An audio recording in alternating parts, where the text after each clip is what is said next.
हम त भर देनी हो।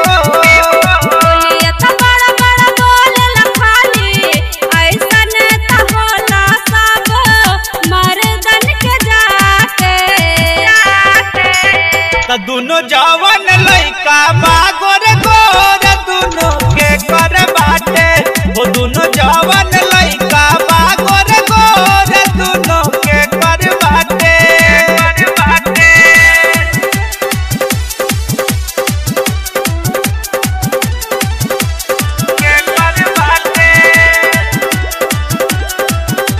दिसंबर फिल्म्स की शानदार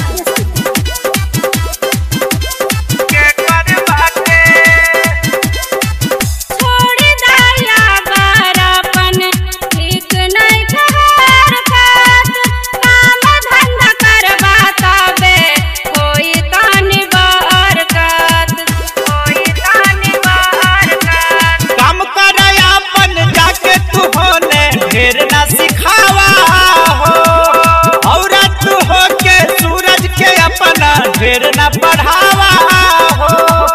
कमाए खातिर अजयर के भी सांभर सीकू नारायण देखा मुंबई हो जाते।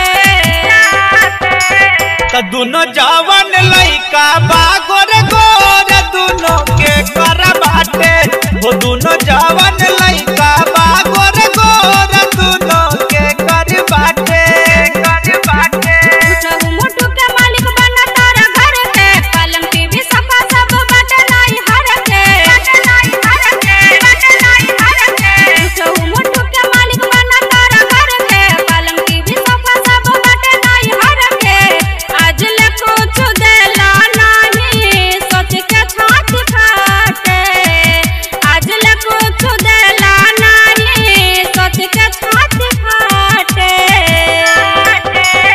दुनो जवन लइका बा गोरे